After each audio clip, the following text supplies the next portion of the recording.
Kita masih berbicara dari kitab Yakobus. Yakobus adalah adiknya Yesus, ya, adiknya Yesus. Dan Yakobus ini orang yang sangat legalitas banget. Dia orang yang masih memegang tradisi Yahudi, walaupun dia pegang firman Tuhan. Jadi dia mencocokkan tradisi dengan firman Tuhan. Firman Tuhan beda dengan Paulus. Paulus orang yang sangat modern, orang yang sangat terbuka. Kalau Paulus dikatakan Apostle of Grace, Rasul kasih karunia, Rasul anugerah. Si Paulus banyak berbicara tentang anugerah, tentang kemurahan Tuhan, tentang kasih setia Tuhan yang begitu besar dalam hidup kita. Tapi Yakobus lebih berbicara tentang tanggung jawab kita sebagai orang percaya. Jadi kalau Anda baca kitab-kitab Paulus itu berbicara sebelum kita bertobat. Sebelum kita kenal Tuhan, kita bisa kenal Tuhan karena iman, karena kasih karunia, karena anugerah Tuhan. Tetapi kemudian Yakobus katakan, nggak cukup lu cuma punya anugerah aja. Nggak cukup lu cuma mengalami kasih karunia aja. Setelah you bertobat, setelah you percaya kepada Tuhan, Anda punya tanggung jawab sebagai orang percaya. Anda punya responsibility sebagai orang percaya. Karena Anda sedang disempurnakan di dalam Tuhan. Makanya Yakobus menulis surat-suratnya dikatakan iman tanpa perbuatan adalah mati. Padahal Paulus katakan kita diselamatkan oleh karena iman oleh anugerah Tuhan. Jadi Paulus melihat sebelum kita bertobat, sementara Yakobus melihat setelah kita percaya kepada Tuhan. Tanggung jawab kita, kewajiban kita sebagai orang percaya. Nah, kita sudah belajar dari Yakobus pasal pertama sampai Yakobus pasal 4 selama 4 minggu berturut-turut. Dan kita akan akhiri dengan Yakobus pasal yang kelima. Apa tanda orang yang dewasa di dalam imannya? Kita baca bersama-sama dalam Yakobus pasal yang kelima ayat 16b. Pasti sebagian besar kita sudah hafal. Ini ayat yang sangat terkenal, sangat famous banget. Yakobus 5 ayat 16b menulis demikian. Doa orang yang benar bila dengan yakin didoakan sangat besar kuasanya. Sangat besar kuasanya. Nah, Yakobus menekankan kepada kita tanggung jawab kita sebagai orang yang dewasa dalam iman. Dewasa dalam rohani adalah kita orang yang suka berdoa. Kita orang yang menyadari betapa hebat, betapa dahsyat, betapa luar biasanya kuasa doa. Doa itu powerful banget. Doa itu luar biasa sekali Bapak Ibu Saudara sekalian. Tapi ironisnya kita sebagai orang percaya, kita tahu doa itu powerful. Kita tahu doa itu penting. Tapi masalahnya kita ini tidak suka berdoa. Kita ini malas berdoa.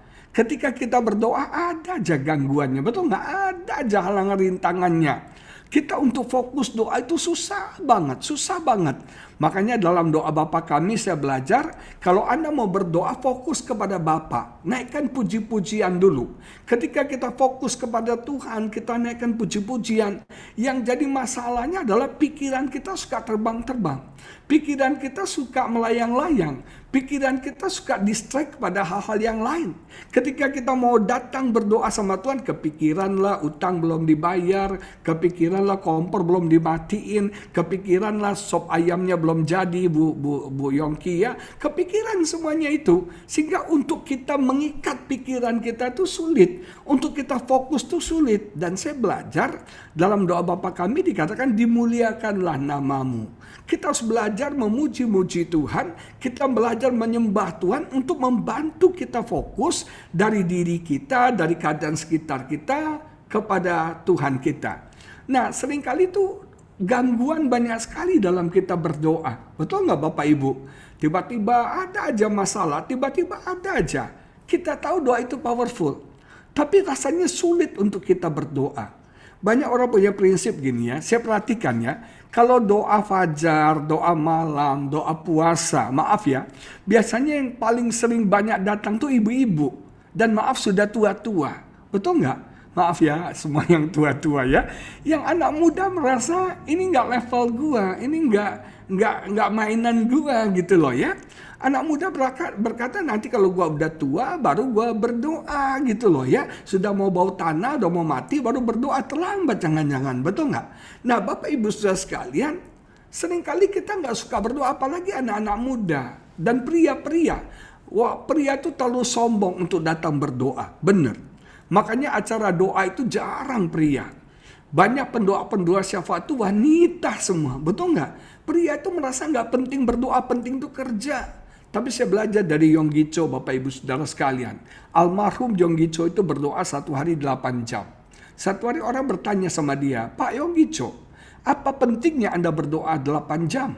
Dengan Anda menghabiskan waktu berdoa 8 jam, dengan Anda bekerja tanpa berdoa, Anda sudah bisa menyelesaikan banyak hal. Tahu jawaban Yonggi Cho berkata, Anda tahu, 8 jam saya kerjakan di dalam berdoa. Jauh lebih banyak hasilnya dari apa yang kamu lakukan 8 jam dengan kekuatanmu sendiri. Hasilnya jauh lebih besar. Karena kita tahu doa itu powerful. Doa itu dahsyat. Doa itu hebat. Billy Graham pernah ditanya. Pak Billy Graham, Anda orang hebat, legend. Anda man of God yang luar biasa. Banyak pendeta kan naik terus turun, hancur, habis gitu ya. Itu seperti soda, hilang gitu. Tapi Billy Graham itu stabil terus, sangat dihargai, sangat dihormati.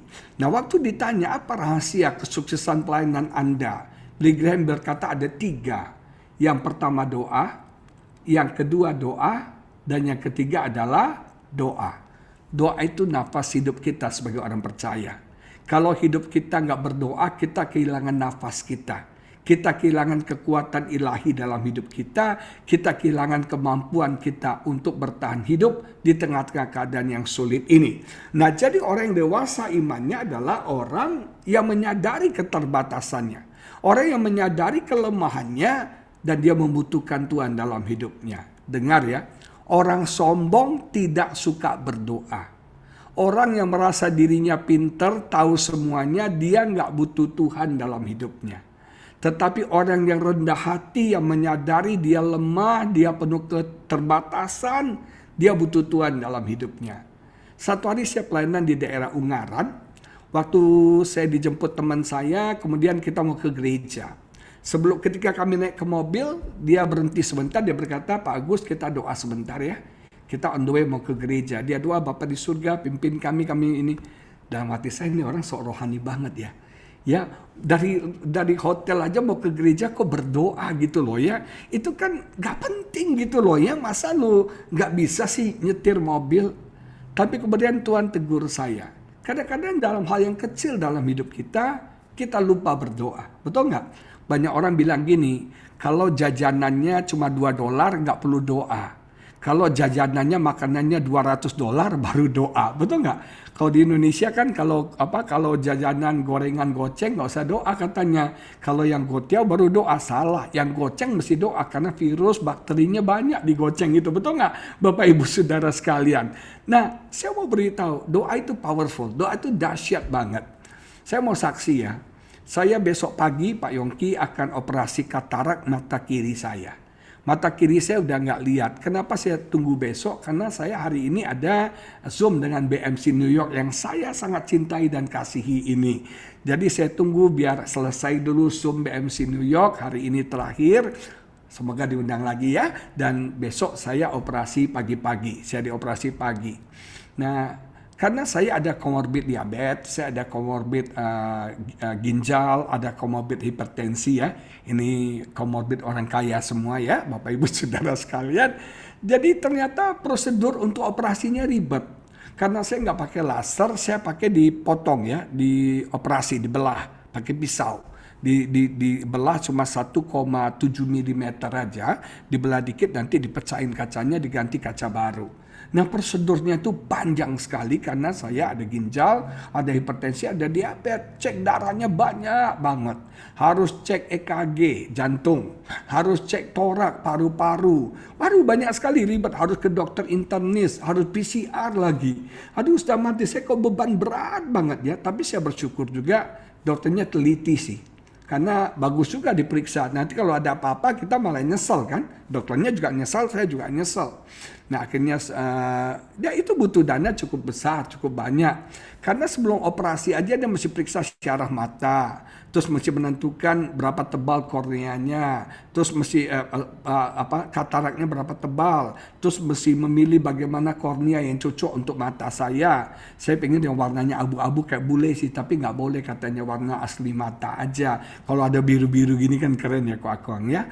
Nah Bapak Ibu Saudara sekalian, akhirnya itu aja habis hampir 2 juta gitu ya. Nah biayanya cukup besar. Jadi saya doa sama Tuhan, sama istri saya, Tuhan saya mau operasi mata nih. Tolong Tuhan, dananya sekian. Saya sebut jumlahnya sekian puluh juta, sekian ribu dolar US. Saya bilang Tuhan tolong cukupkan buat saya.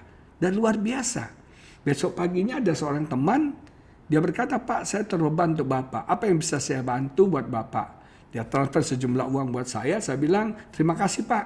Saya Sabtu mau operasi mata dan puji Tuhan berkat Bapak ini menolong saya.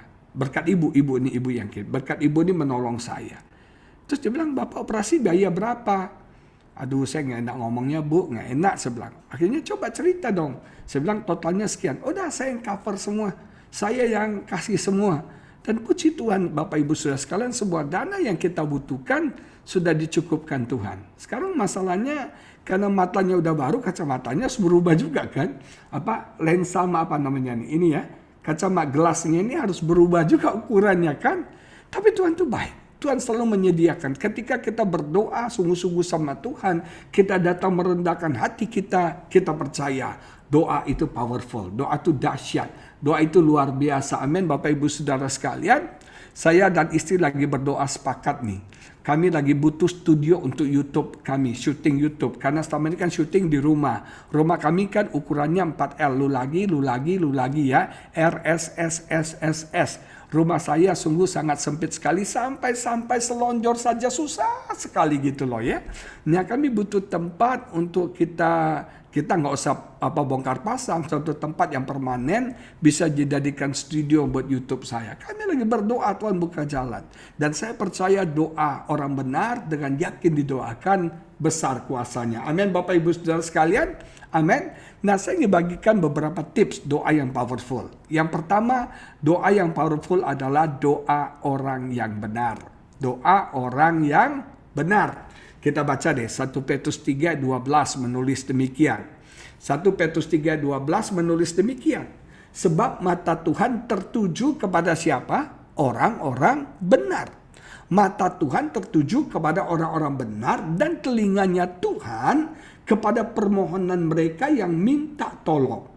Tetapi wajah Tuhan menentang orang-orang yang berbuat jahat. Hebat ayat ini berkata, bukan cuma mata Tuhan tertuju kepada orang benar, Tuhan memperhatikan kita. Tuhan tahu apa yang kita butuhkan. Tuhan tahu apa yang kita perlukan. Tuhan tahu beban kita. Tuhan tahu pergumulan kita. Mata Tuhan tertuju kepada kita. Tuhan pay attention atas hidup kita. Tuhan kita bukan Tuhan yang cuek. Tuhan kita bukan Tuhan yang ignore kita, masa bodoh tentang kita. Tapi Tuhan kita matanya tertuju kepada kita. Matanya tertuju kepada WMP dan Lina. Matanya tertuju kepada Ainon. Matanya tertuju kepada Aifat Lam. Matanya tertuju kepada Pastor Yongki dan Ibu Yongki. Matanya tertuju kepada semua kita yang mengikuti ibadah Zoom pada pagi ini. Amin. Mata Tuhan tertuju kepada kita. Bukan cuma mata Tuhan tertuju kepada kita. Telinganya juga kepada permohonan mereka. Siapakah mereka ini? Orang-orang yang benar.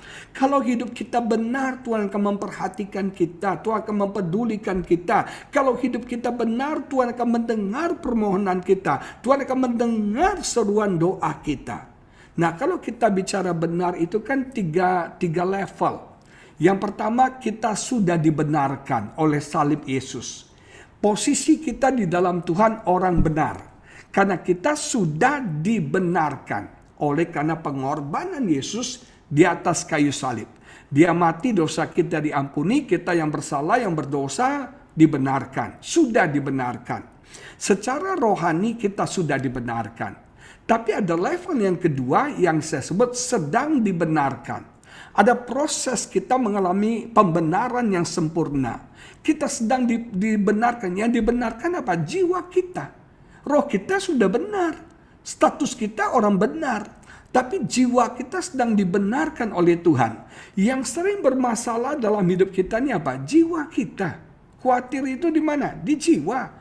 Takut itu di mana? Di jiwa. Stres itu di mana? Di jiwa. Saudara, semuanya bermasalah dengan jiwa kita. Jiwa kita pintu gerbang ini. Ini yang berbahaya. Banyak orang rohaninya kuat tapi jiwanya bermasalah. Makanya ada orang yang cinta Tuhan tapi stres berat. Makanya kalau stresnya tuh ngigonya rohani-rohani gitu loh ya. Jadi dia gilanya gila rohani gitu loh Bapak Ibu Saudara sekalian. Dia bilang Yesus akan datang 3 hari lagi. Haleluya. Haleluya. Orang stres tapi stresnya rohani. Kenapa? Rohnya gak ada masalah. Rohnya bagus. Dia saleh, dia cinta Tuhan. Dia datang ibadah di BMC New York. Gak pernah absen. Rajin bayar perpuluhan.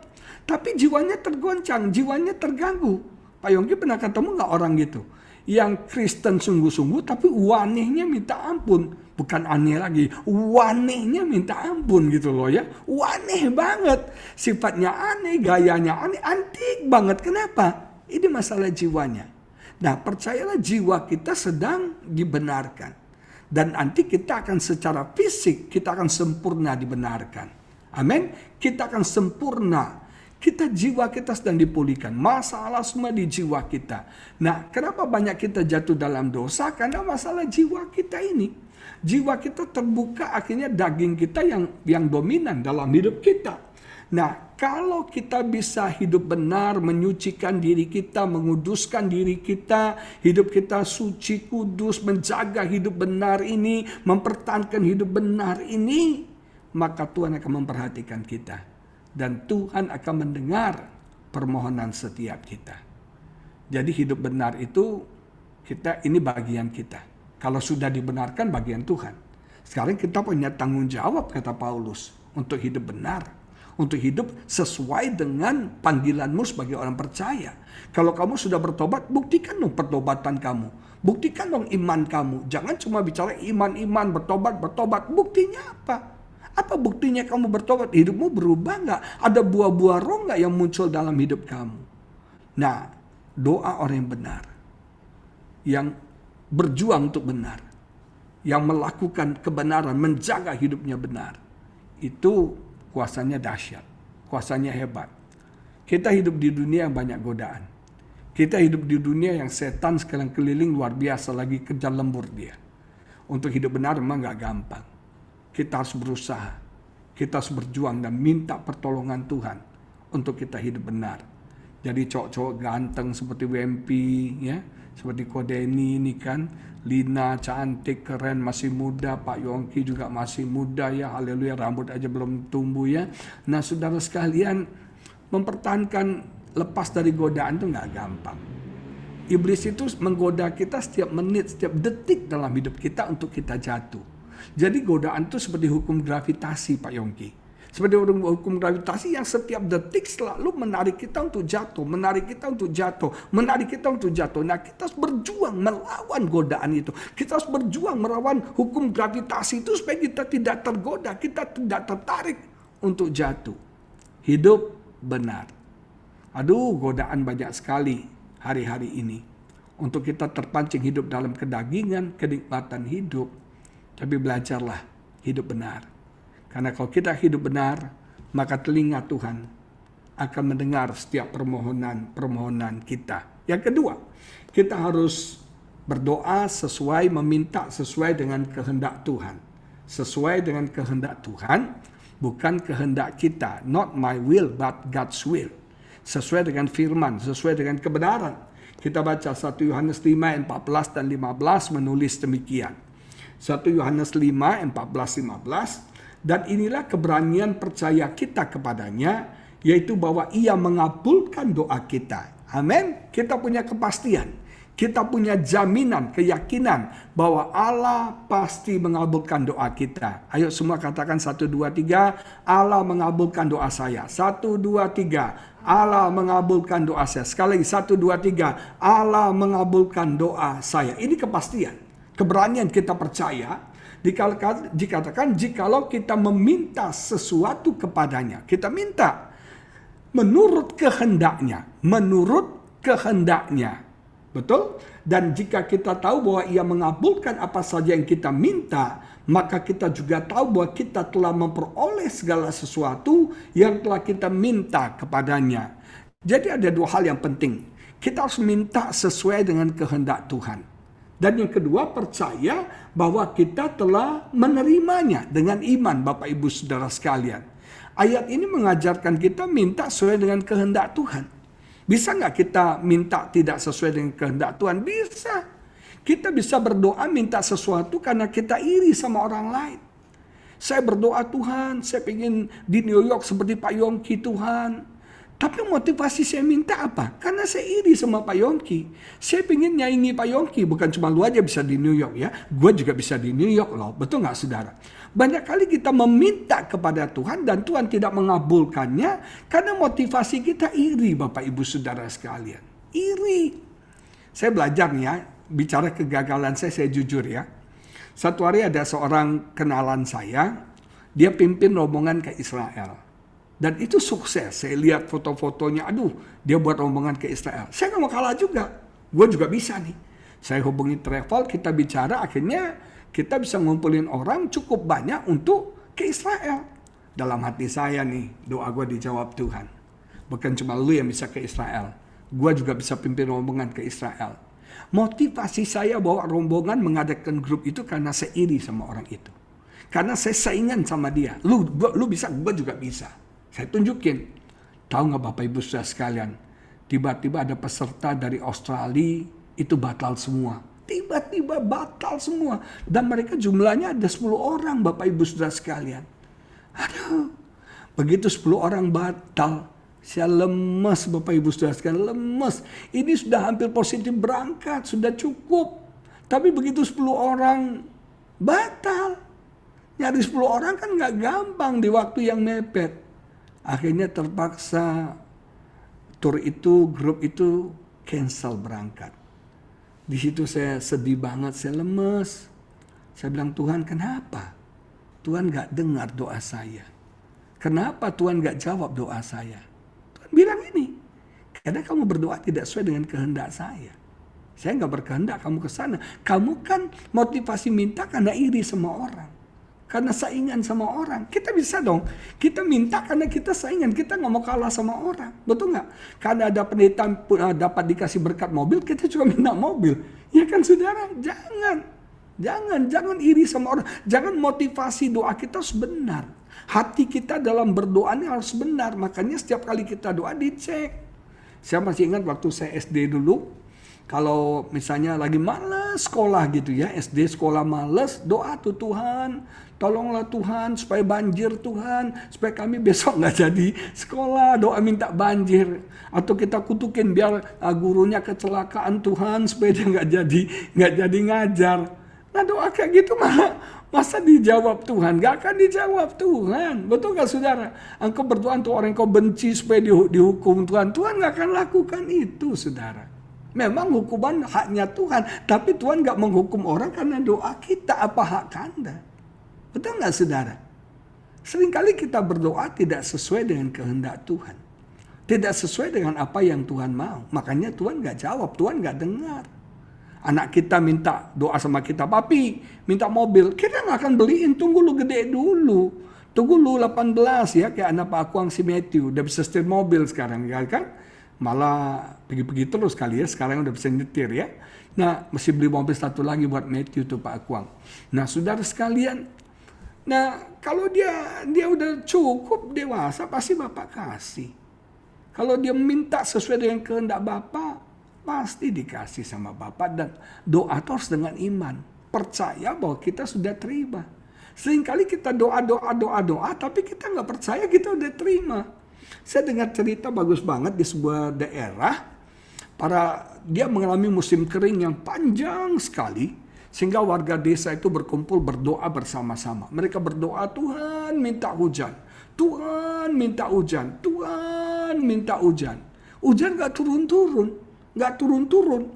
Sampai akhirnya seorang anak, dia berdoa di depan City Hall. Dia berdoa, Tuhan, aku minta hujan. Tolong kirim hujan bagi desa kami, sudah kekeringan Tuhan. Tiba-tiba hujan turun. hujan turun. Apa bedanya? Kenapa doa anak ini dijawab Tuhan? Kenapa doa orang-orang dewasa itu nggak dijawab Tuhan? Tahu nggak? Anak itu berdoa sambil bawa payung, Bapak Ibu Saudara sekalian. Dia bawa payung, artinya dia percaya, dia berdoa hujan pasti turun. Betul nggak? Kita doakan Tuhan turunkan hujan. Hujan nggak turun juga masa bodoh. Betul nggak saudara? Kita juga nggak percaya banget. Tuhan sembuhkan saya. Dalam arti kita bilang, ya kalau sembuh boleh, nggak sembuh juga nggak apa-apa. Betul nggak? Kita nggak benar-benar yakin bahwa kita sembuh. Waktu saya sakit ginjal dulu, saya divonis gagal ginjal 50% pada waktu itu. Nah, dokter bilang nggak bisa sembuh. Tapi saya percaya saya sembuh. Secara fisik saya sakit loh. Secara fisik saya lemah. Tapi iman saya berkata kamu sudah sembuh. Iman saya berkata kamu sudah sembuh. Istri saya ini kan orangnya cinta banget sama suaminya. Karena memang suaminya satu-satunya. The only one ya. Paling antik, paling unik di muka bumi ini. Dia sampai bilang, gue amazed married sama laki-laki kayak Allah gitu loh ya. Gue bingung aja kok bisa jatuh ke pelukan lo katanya gitu ya. Nah saudara sekalian, dia ini kan care-nya luar biasa sekali. Kemarin tuh waktu saya pernah demam malam dia nggak tidur loh. Setiap menit saya dicek suhu saya, dicek suhu saya. Tiap 5 menit dicek suhu saya. Begitu sayangnya, I love you baby. Ya. Nah Bapak Ibu Saudara sekalian, kalau waktu saya sakit tuh dia selalu lihat. Dia tuh sering lihat muka saya, muka kamu orang seger ya. Muka kamu kayak jeruk purut. Iya Tuhan Yesus. Nah saudara sekalian, istri saya ini begitu care waktu saya sakit. Kamu pucat loh sayang. Muka kamu nggak seger loh. Mata kamu masih sayu loh. Dulu saya selalu waktu saya belum iban saya berkata, iya ya, aku sakit, aku lemas, aku gagal ginjal. Saya menyesali di drakor drama Korea, ibu sekalian kayak Sun Jong Ki, Vincenzo gitu kan. Tapi kemudian ketika iman muncul, istri saya bilang, kamu tuh lemas ya, kamu tuh matanya masih sakit loh, muka kamu pucat loh. Saya bilang, enggak sayang, no, saya sudah sembuh. Dulu kalau saya sakit ketemu teman-teman, doain saya ya. Nah sekarang saya berkata sama teman-teman dengan iman, saya berkata nggak usah doain saya. Bersyukur aja, saya sudah sembuh. Walaupun nyatanya saya masih sakit. Tapi iman saya berkata saya sembuh. Dan benar-benar iman itu dilihat Tuhan. Saya sembuh Bapak Ibu Saudara sekalian. Saya bisa hidup normal kembali. Bisa berulang balik ke Amerika. Haleluya. Terima kasih kepada Tuhan Yesus. Nah doa itu sesuai dengan kehendak Tuhan. Dan doa dengan iman. Percaya apa yang kamu doakan Tuhan berikan. Percaya Tuhan berikan buat kita. Sepanjang COVID kemarin saya percaya Tuhan cukupkan semua yang saya perlukan. Dan memang buktinya Tuhan cukupkan semua yang saya perlukan. Yang ketiga, minta dengan spesifik. Kayaknya cuma 3 aja bisa nih ya. Minta dengan spesifik. Kita baca Matius 7 ayat 8 mengatakan demikian. Karena setiap orang yang terus-menerus meminta, menerima. Setiap orang yang terus-menerus mencari, mendapat. Dan setiap orang yang terus-menerus mengetok baginya pintu dibukakan. Nah kita harus minta terus-menerus. Terus-menerus, jangan cuma sekali berdoa. Terus berdoa. Istilah PUS kan, P-U-S-H, pray until something happen. Doa terus, ketok terus, minta terus saudara. Cari terus, maka kau pasti mendapat. Persisten. Dan minta itu harus detail. Kenapa? Ketika kita minta detail, ketika Tuhan berikan kita tahu ini dari Tuhan. Anda minta mobil. Mobil itu banyak merek, banyak macam, banyak tipe. Minta yang mana? Kemarin ini saya tahun lalu berdoa minta mobil. Nggak kira ada pandemi kan. 2019 akhir kami berdoa minta mobil. Jelas mereknya apa, warnanya apa, spesifikasinya apa. Kami minta jelas. Dan ketika kami dapatkan mobil itu, kita tahu ini dari Tuhan. Nah kita berdoa, ada yang jomblo, berdoa untuk jodoh, cewek. Cewek seperti apa? Banyak cewek di muka bumi ini. Mau cewek yang hitam, yang kuning, yang merah, yang abu-abu, yang hijau. Ada cewek hijau nggak ada ya. Nah detail, yang rambutnya keriting, yang rambutnya lurus, yang matanya sipit. Nanti Tuhan kasih yang kita nggak spesifik. Tuhan kasih yang begini, kita bilang kok gini sih? Ya spesifik mintanya. Jadi apapun yang kita doakan spesifik. Dan saya berdoa spesifik. Dan ketika Tuhan berikan saya lihat, wow, luar biasa banget. Apa yang Tuhan lakukan luar biasa sekali. Maka dari itu minta spesifik. Jelas maunya yang mana. Yonggi Cho bilang, minta meja itu jelas meja yang mana, minta mobil yang mana, minta yang spesifik, yang detail apa yang Anda mau. Saya berdoa minta istri. Yang pertama, dia saleh cinta Tuhan. Yang kedua, dia harus lebih muda dari saya karena AI yang ngefans sama saya banyak banget. Yang ketiga, dia kalau bisa sarjana. Yang keempat, dia harus bisa setir mobil. Yang kelima, dia cantik. Dan detail, saya sebut detail. Dan waktu Tuhan ketemukan saya dengan istri saya, kasih lihat dong muka kamu saya. Dia saleh, cinta Tuhan, melayani Tuhan. Amin. Dia udah buktikan 5 kali minggu loh ya. Dia stres loh main keyboard itu Bapak Ibu ya. Stres dia persiapan ya, stres banget. Dia nggak bisa tidur sore, dia stres mikirin. Terus dia ini lebih muda 8 tahun dari saya. Dia sarjana S1, on the way S2. Dia itu bisa setir mobil. Walaupun kami ada supir, kesian dia ya, kami di Jakarta ada supir, saudara. Yang di New York mandiri deh ya. Terus dia bisa setir mobil. Yang kelima dia cantik, betul nggak? Banyak yang bilang dia mirip pemain Meteor Garden. Siapa namanya? Sancai. Haleluya. Puji Tuhan. Orang yang dewasa imannya yang pertama bersukacita dalam tekanan. Bersukacita dalam pencobaan. Yang kedua, orang yang dewasa imannya tidak pilih kasih, tidak pilih bulu. Tidak membeda-bedakan orang, memperlakukan orang sama semuanya. Tidak level high society, low society, tidak. Semuanya diperlakukan sama. Yang ketiga, dia bisa menguasai perkataan mulut lidahnya. Yang keempat, dia orang yang cinta damai, tidak suka konflik. Dan yang kelima, yang terakhir, orang yang dewasa imannya mengandalkan Tuhan. Suka berdoa, membutuhkan Tuhan dalam hidupnya. Haleluya.